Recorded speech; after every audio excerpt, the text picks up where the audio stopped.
ማንቸስተር ዩናይትድ ፉላምን አሸንፏል። ሶስተኛ የፕሪሚየር ሊግ ተከታታይ ድል ነው። ማይክል ካሪክ እንዲሁም የማንቸስተር ዩናይትድ ጀግኖች ትናንትና የሚገርም ብቃት አሳይተው ማንቸስተር ዩናይትድን ዳግም ወደ ቶፕ 4 መልሰውታል። አሁን ከሲቲ ጋር ከአስቶን ቪላ ጋር ያለውን የነጥብ ልዩነት ማጥበብ ችሏል።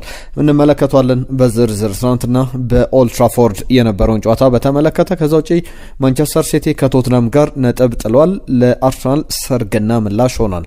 ምንድነው ጨዋታ ለአርሰናል ያለው ትርጉም እንደሚለውን በውድድር ዓመቱ ላይ ስላለው ጉዳዮች ላይ አንዳንድ የተነሱ ሀሳቦች አሉ። ከትናንትና ጨዋታ መጠናቀቅ በኋላ ፔፕ ጋርዲዮላም ከቶትናም ጋር ያለውን ደካማ ቁጥሮችን የነገርናችሁ ስለ ጨዋታው አንዳንድ ነጥቦችን እናነሳለን። ሰላም ጤና ይስጥልን ክብራትና ክብሯን እንደምን አላችሁ? ዛሬ ዴድላይን ነው። የዝውውር መስኮቱ በይፋ ይዘጋል። የጥር የዝውውር መስኮት አንዳንድ ዝውውሮችን በድንገት ልንሰማ እንችላለን። ከነዚህ መካከል አርሰናል አማካኝ ፍለጋ ወደ ገበያ ወጥቷል። እነማን ሊመጡ ይችላሉ?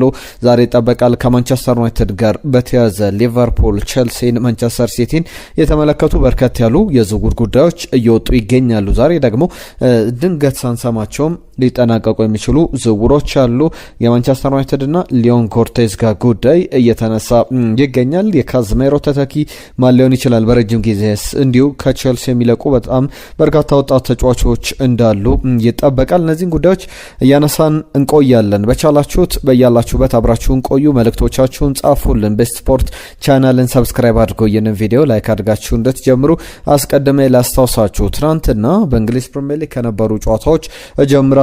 ትናንትና በእንግሊዝ ፕሪሚየር ሊግ ላይ ወሳኝ መርሃ ግብሮች ተደርጓል። 11 ሰዓት ላይ በነበሩ ጨዋታዎች ብሬንትፎርድ አስቶን ቪላን በቪላ ፓርክ ያደረገ ጨዋታ ነበረ። ኳታራ 46ኛው ደቂቃ ላይ ፈርስት ሃፍ ላይ በተቆጠረ ግብ ብሬንትፎርድ 1-0 በሆነ ውጤት አስቶን ቪላን አሸንፏል። 11 ሰዓት ላይ በተመሳሳይ ፎረስትና ክሪስታል ፓላስም 1-1 በሆነ ውጤት ጨዋታቸውን አጠናቋል።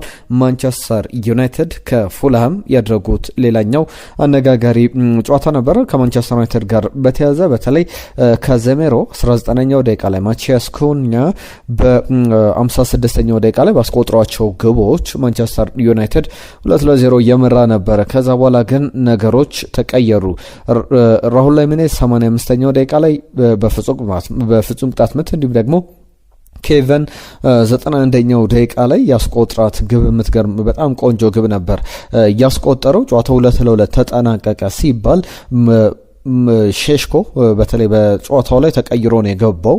ቤንያሚን ሼሽኮ 94ኛው ደቂቃ ላይ ማንቸስተር ዩናይትድን ጣፋጭ ድል ያስመዘገበ 3 ሙሉ ነጥብ ማንቸስተር ዩናይትድ በኦልድ ትራፎርድ እንዲይዝ ያደረገ ግብ አስቆጥሮ ጨዋታው በዛው 3-2 በሆነ ውጤት ተጠናቋል። ካዜሜሮ የጨዋታው ኮከብ ተብሎ ተመርጧል። ባለፈው ጨዋታ ላይ አርሰናልን ማንቸስተር ዩናይትድ 3-2 ሲያሸንፍ ማቲያስ ኩኛ ግብ ያስቆጠረበትን ደቂቃ ካስታወሳችሁ አርሰናል አቻ ከሆነ ከ3 ደቂቃዎች በኋላ የተቆጠረ ግብ ነበር። በዚህኛውም ጨዋታ ላይ በተመሳሳይ ኬቨን ግብ አስቆጥሮ 91ኛው ደቂቃ ላይ ከ2 ደቂቃዎች በኋላ ደግሞ ሼሽኮ ግብ አስቆጥሮ ማንቸስተር ዩናይትድ 3-2 በሆነ ውጤት አሸንፏል። በዚህ ጨዋታ ላይ ብሩኖ ፈርናንዴዝ 2 አሲስቶችን አቀብሏል። ግብ የሆኑ ኳሶችን ባለፈውም በመጨረሻ ደቂቃ ላይ የማንቸስተር ዩናይትድን አሸናፊነት ግብ አሲስት አድርጎ ነበር። በዚህኛውም ጨዋታ ላይ ተመሳሳይ ነገር አድርጓል። ከካዝሜሮ ጋር በተያያዘ የጨዋታው ኮከብ ተብሎ ተመርጧል።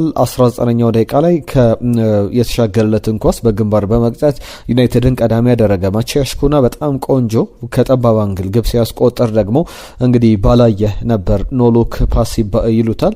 ባላየ ለኩኛ ኳሷን አቀብሎ አሁን በምን ያህል በጥሩ ኮንፊደንስ እየተጫወተ እንዳለ የተመለከትንበት ጨዋታ ነበረ። ከካዝሜሮ ጋር በተያያዘ ማንቸስተር ዩናይትድ ማንን ይተካል፣ እንዴትስ ይተካል የሚለው ሊነሳ የሚገባ ጉዳይ ነው። አንዳንድ ቁጥሮች በጣም የሚያስገርም ነው። 19ኛው ደቂቃ ላይ ያስቆጥራት ግብ አሲስት ያደረገበት መንገድ በተለይ ደግሞ ሴት ፒስ አቢሊቲውን ማንቸስተር ዩናይትድ በደንብ ሊያጣው እንደሚችል መናገር ይቻላል። 2022 ላይ ዩናይትድን የተቀላቀለው ከዛ በኋላ አሁን 2026 መጨረሻ ላይ ጁን ላይ ከዩናይትድ ጋር ይለያያል። በማንና እንዴት ማንቸስተር ዩናይትድ ይተኳል የሚለው ትልቁ ጥያቄ ይመስለኛል። ከዩናይትድ ጋር በተያያዘ ሌሎችም ሊነሱ የሚችሉ ጉዳዮች አሉ። በዝውውር ጉዳዮች ወደ በኋላ ላይ ዝርዝር ነጥቦች እናነሳለን። ብሩኖ ፈርናንዴዝ 12ኛ አሲስቱን በውድድር ዓመቱ ላይ ያስመዝግቧል። እንግዲህ በዚሁ የሚቀጥል ከሆነ ቀጣይ የሚቀሩ 14 ያክል የፕሪሚየር ሊግ ጨዋታዎች አሉ። በእነዚህ 14 ጨዋታዎች ላይ የቲየሪ ኦንሪን ክብረ ወሰን ያሻሽላሉ ወይስ ደግሞ ከቲየሪ ኦንሪ ከኬቨን ደብሮይነ ጋር ይስተካከላሉ? በውድድር ዓመቱ በእንግሊዝ ፕሪሚየር ሊግ በ38 ሳምንታት 20 አሲስቶች ትልቁ ቁጥር ነው። ኬቨን ደብሮይነ እና ቲየሪ ኦንሪ የያዙት ቁጥር ነው። ብሩኖ ፈርናንዴዝ አሁን 12ኛ አሲስቱ ላይ ደርሷል።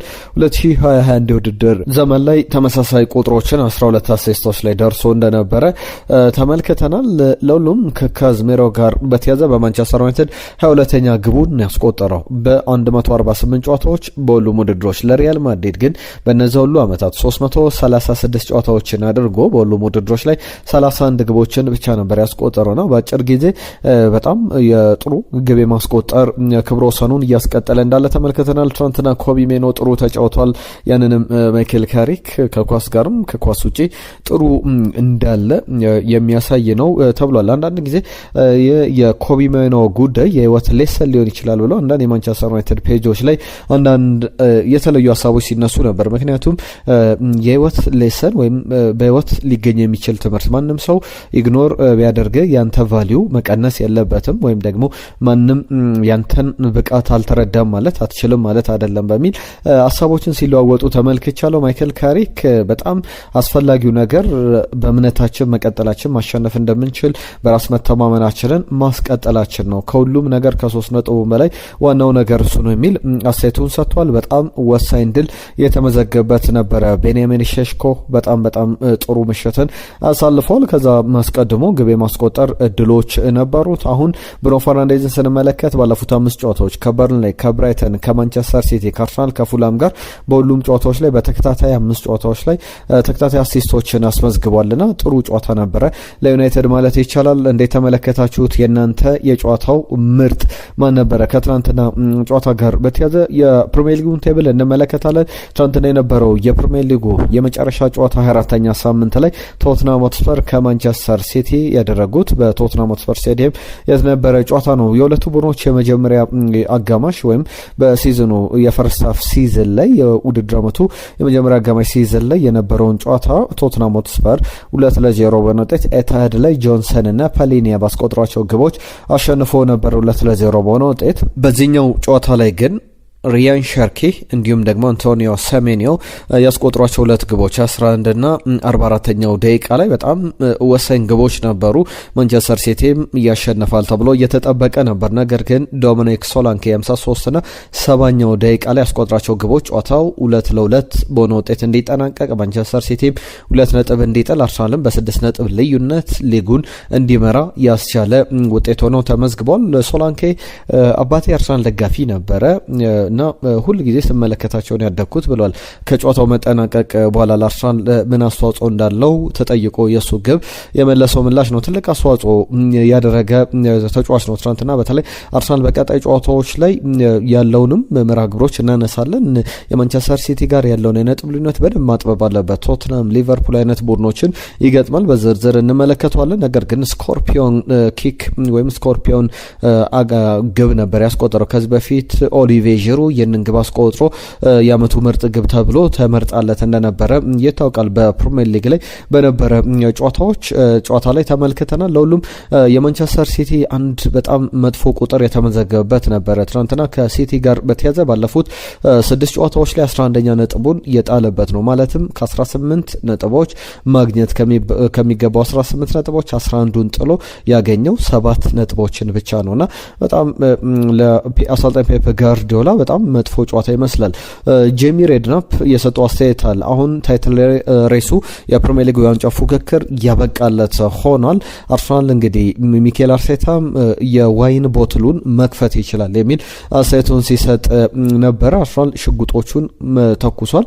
አሁን ከዚህ በኋላ የፕሪሚየር ሊግ ፉክክር ያለቀለት ያበቃለት ነገር ነው በሚል የሰጠው አስተያየት አለ። ከዛ ውጪ ግን የዶሚኒክ ሶላንኬ ጉዳይ ቅድም ያነሳሁት ሀሳብ አባቴ የአርሰናል ደጋፊ ነበረ እና ሁሉ ጊዜ አርሰናልን እከታተል እመለከት ነበረ የሚል አስተያየቱን ሲሰጥ ነበር። አሁን 2026 ላይ 2024 ላይ ነበር ያንን አስተያየት የሰጠው። 2026 ላይ ለአርሰናል በጣም ወሳኝ ግብ ያስቆጠረ ለአርሰናል እየተጫወተ እንዳለ እንኳን ቢቆጠር የሚያስገርም አይደለም።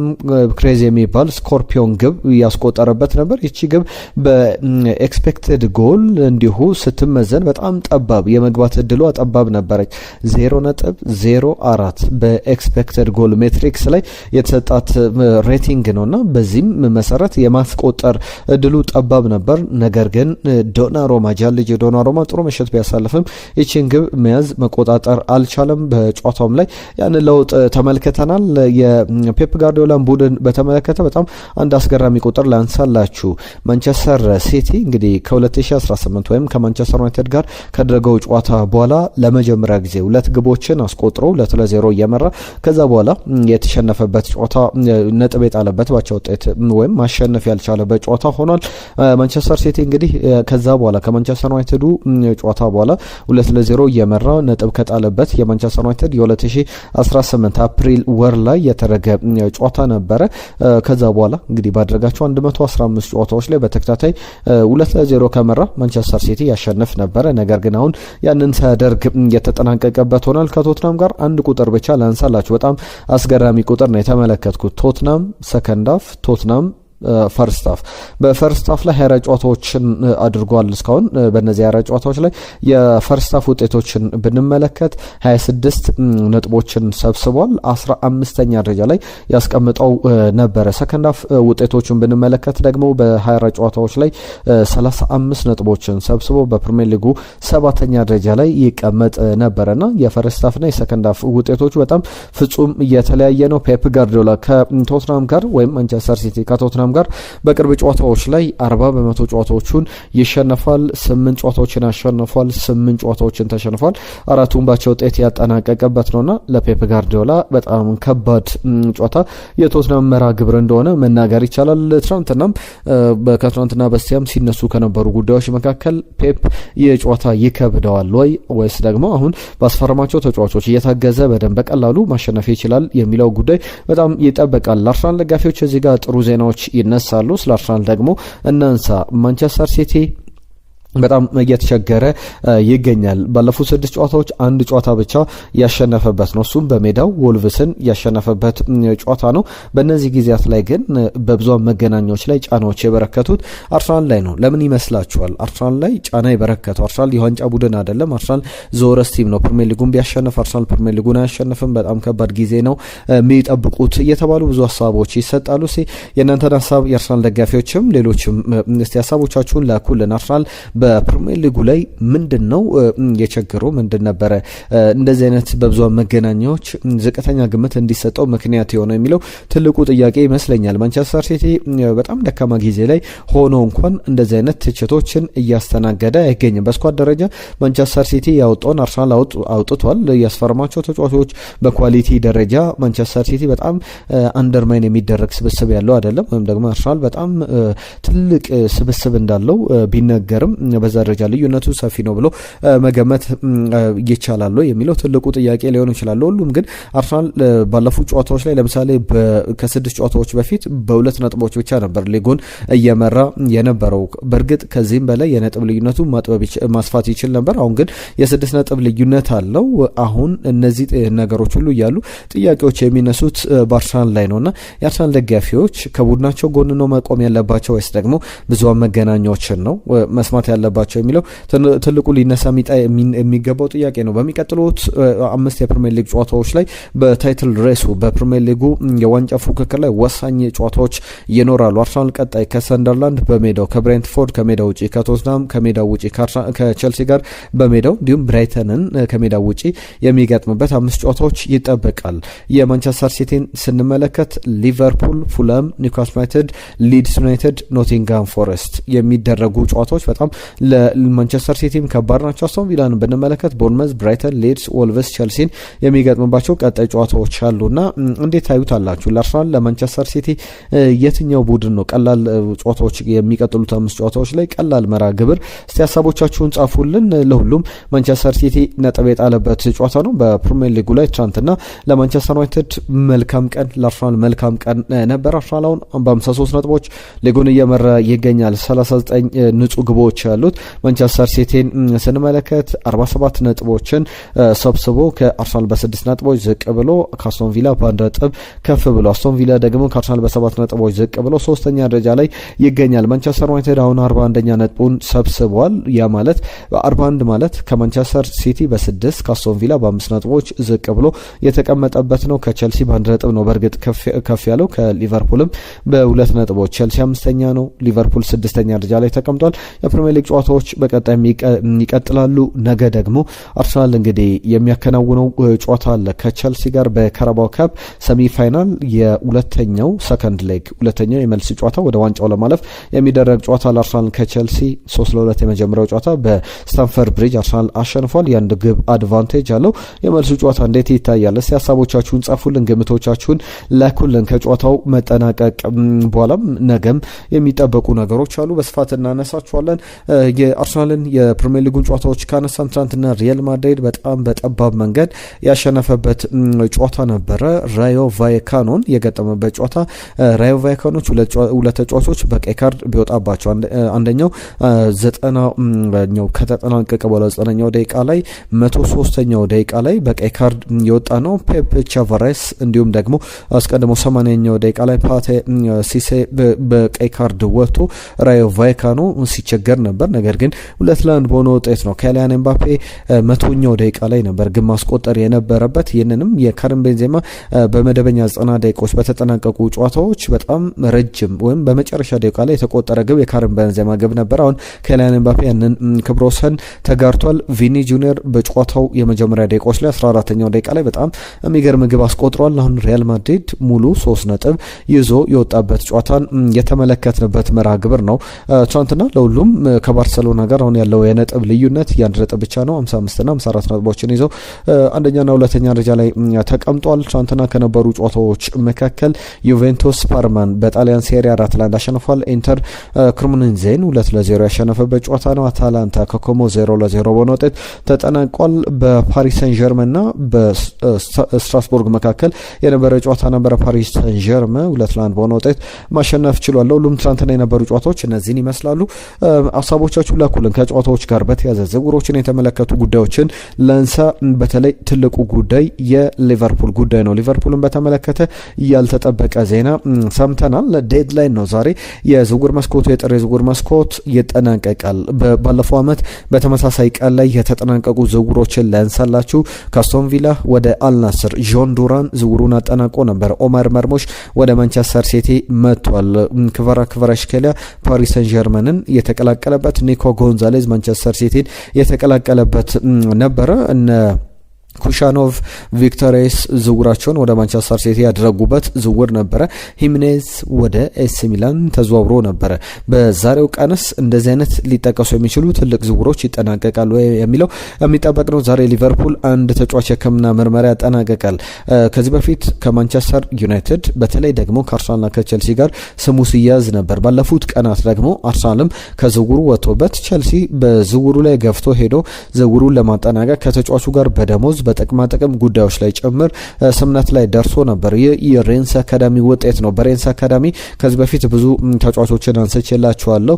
ኦዝማን ዴምቤሌ፣ ዴዝሬ ዶዌ፣ ኤድዋርዶ ካማቪንጋ አይነት ተጫዋቾች ያሉበት ነውና አሁን ደግሞ እነ ሚቲ አይነት ተጫዋቾች ወደ አልሂላል በአጥቂ ስፍራ ላይ የሚጫወት ተጫዋች ነው። ዝውውራቸውን አጠናቋል። አሁን ሊቨርፑል ያስፈረመው ተጫዋች ከቸልሲ መንጋጋ ላይ የነጠቀው ነው። ጀርሚ ዣኬት ይባላል። ይህንን ተጫዋች በጣም ወጣት ተጫዋች ነው። ገብርኤል ጋብሪኤል ማጋሌሽን ይተካል ተብሎ በአርሰናል ሲጠበቅ የነበረ በተለይ በጣም ጥሩ አቅም ያለው ከኳስ ጋር የተረጋጋ ፈጣን ቡድን መምራት፣ ማደራጀት፣ መከላከል የሚገርም ኳሊቲዎች ያሉት ተጫዋች ነው። በጣም በተለይ ፒኤስ ደረጃ በፕሪሚየር ሊጉ ላይ የሚመጥን አይነት ፍጥነት ያለው ተጫዋች ነው ይባልለታል። 55 ሚሊዮን ፓውንድ በተጨማሪነት 5 ሚሊዮን ፓውንድ በአዶንስ ሊቨርፑል ይከፍላል። ትልቅ ክፍያ ነው። በአጠቃላይ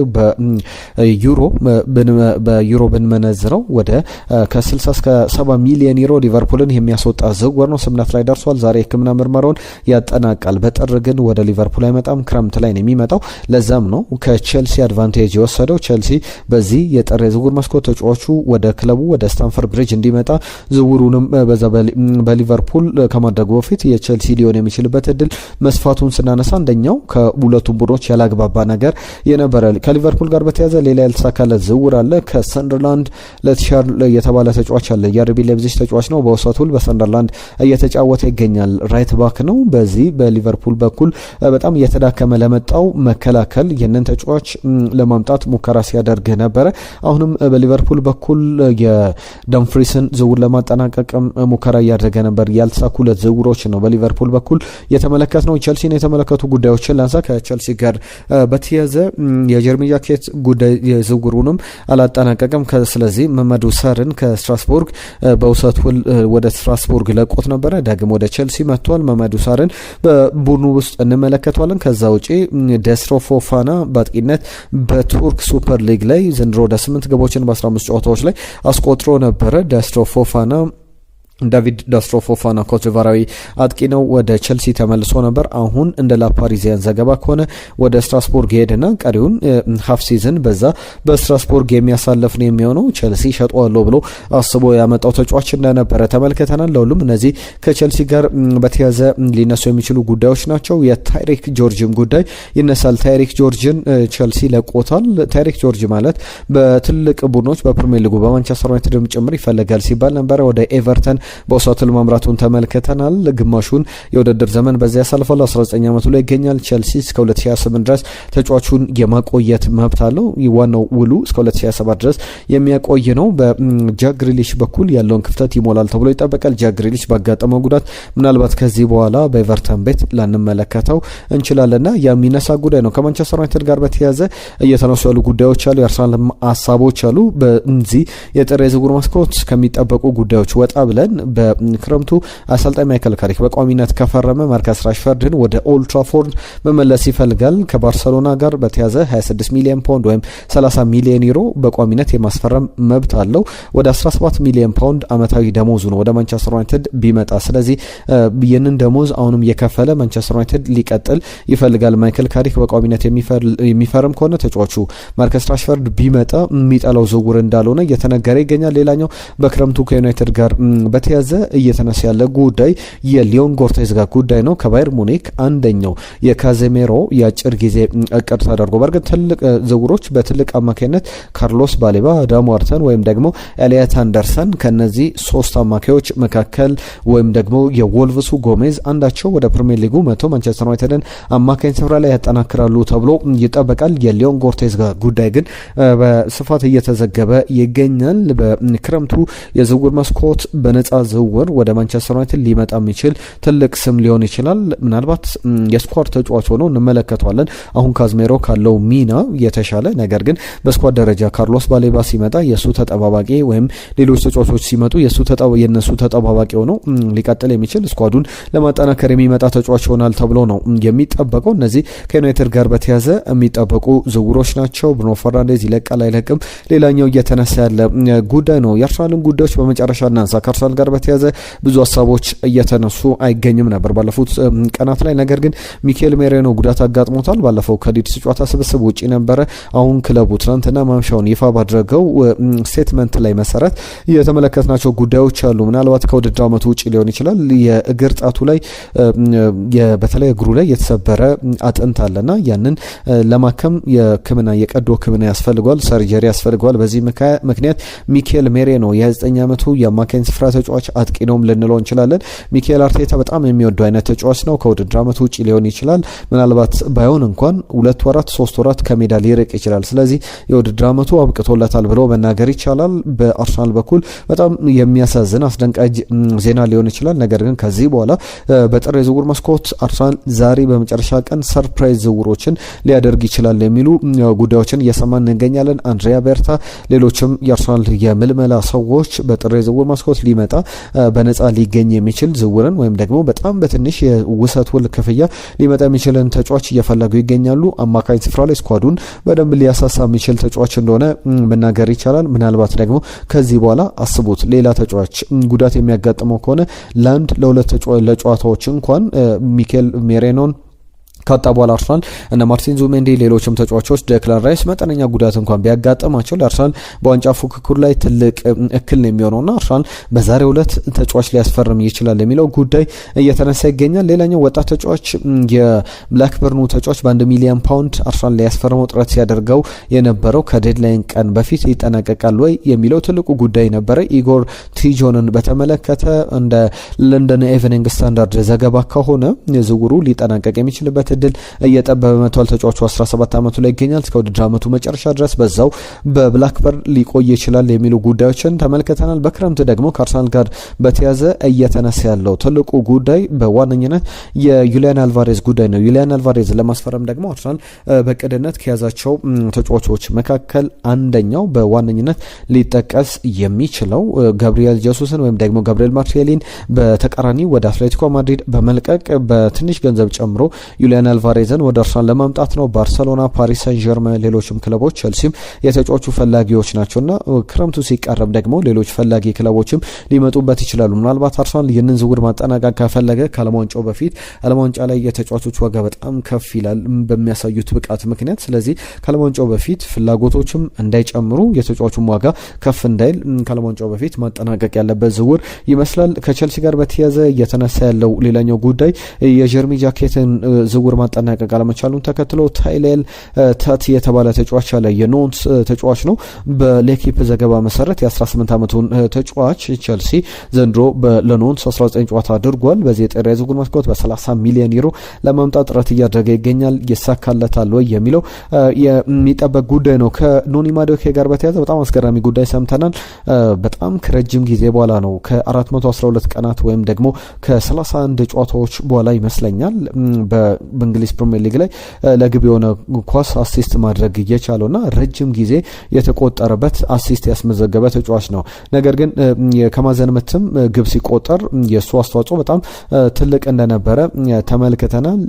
ያ ጨዋታን ደግሞ ስንመለከት ከሊድስ ጋር 38ኛው ደቂቃ ላይ የተቆጠረችው ግብ በእንግሊዝ ፕሪሚየር ሊግ ላይ በኖኒ ማዱዌኬ ስም እንዲመዘገብ ተወስኗል። ሁሉም ምን ሀሳብ አላችሁ ባነሳናቸው ጉዳዮች ላይ በዝውውር ጉዳዮች እንዲሁ ነገ ምን ይጠበቃል? ከዴድላይን ሰዓታት በኋላ ከሰዓት በኋላም የሚወጡ አዳዲስ ዝውውሮችን በየሰዓቱ ለእናንተ አፕዴት እያደረግን የምንቆይን የሚሆነው። ቻናላችንን እየተከታተላችሁ ጠብቁን። ሰብስክራይብ አድርጉ፣ ቤተሰብነታችሁን አሳዩን፣ መልእክቶቻችሁን ጻፉልን። በየደቂቃው ያሉ አዳዲስ ዝውውሮች፣ ፋይናል ዝውውሮች፣ የተጠናቀቁ ዝውውሮች ሲኖሩ ዝውውሮችን ይዘን የምንመጣን የሚሆነው። ለአብሮነታችሁ ግን ከልብ እናመሰግናለን። በርካታ ጉዳዮችን አነሳን። ሰብስክራይብ እንድታደርጉ በድጋሚ ላስታውሳችሁ። የዛሬን እዚህ ላይ አጠናቀቅን። ጤና ይስጥልን።